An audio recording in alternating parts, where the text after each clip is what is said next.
Urbanisation के बारे में, तो वो हम यहाँ पर करेंगे कि तो मॉड्यूल 5 में हम पढ़ेंगे कि इस माइग्रेशन के पैटर्न क्या है, माइग्रेशन के पैटर्न को स्टडी करने का तरीका क्या है, इसमें हम क्या स्टडी करते हैं और इसे हम इन पॉजिटिव वे किस तरह से लेते हैं।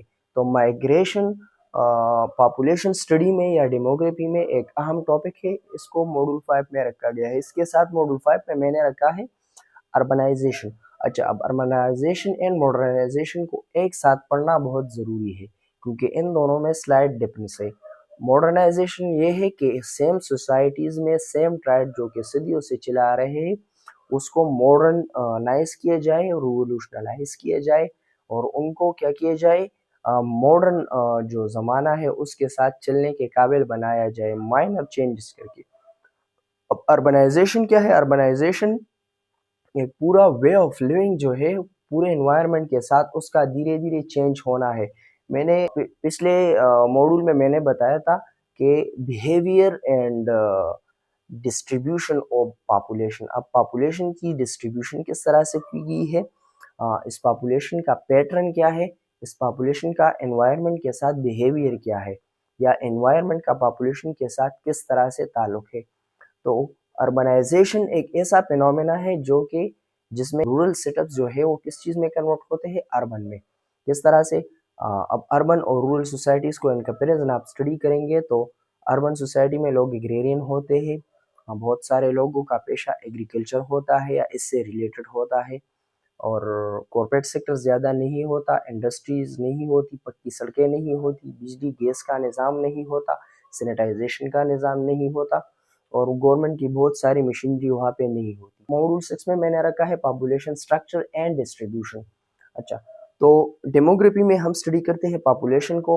पॉपुलेशन स्ट्रक्चर कैसे होगा कि इस पॉपुलेशन का जो सोसाइटी का निज़ाम है वो किस तरह से है, पॉपुलेशन किस तरह से स्ट्रक्चर हुई है, इस पॉपुलेशन में जो हायरार्की ऑफ अथॉरिटी है वो किस तरह से है, या इस पॉपुलेशन में जो डिस्ट्रीब्यूशन है इनकी वर्क फोर्स की वो किस तरह से हुई है, कौन से लोग जो है वो किस तरह के पेशों से वाबस्ता है, या उनका एजुकेशन या ब्रॉड अप एनवायरनमेंट कैसा है। तो उस पॉपुलेशन का हम स्ट्रक्चर स्टडी करेंगे और डिस्ट्रीब्यूशन स्टडी करेंगे कि इस पॉपुलेशन में ये पॉपुलेशन जो है किस तरह से डिस्ट्रीब्यूट हुए हैं, इनमें male female peasants artisan class जो हमारे पास जितने भी इसका वर्क फोर्स है वो किस तरह से है। तो और इसकी कुछ थ्योरीज भी इसमें इंशाल्लाह हम पढ़ेंगे। मॉड्यूल 7 में है demographic analysis and policy making या डिसीजन मेकिंग। अच्छा, तो ये जैसा कि मैंने पहले बताया था इस लेक्चर में कि इस मॉड्यूल्स को मैंने इस तरह से डिज़ाइन किया है कि अगर हम पहले मॉड्यूल को स्टडी करें फिर दूसरे तीसरे और यहाँ तक कि हम 8 मॉड्यूल तक आ जाए तो पहले वाले मॉड्यूल हमें क्या करेंगे, फैसिलिटेट करेंगे, स्टडी करने में हमें आसानी देंगे। किस चीज़ को? इस लास्ट वाले मॉड्यूल्स को और कंटेम्प्रेरी वर्ड को स्टडी करने में मदद करेंगे। तो ये मॉड्यूल सीरीज़ पे सीक्वेंस पे इंशाल्लाह हम स्टडी करेंगे तो हमें इस सब्जेक्ट के इन डेप्थ एनालिसिस और इस सब्जेक्ट पर उबूर स्टूडेंट्स को हासिल होगा।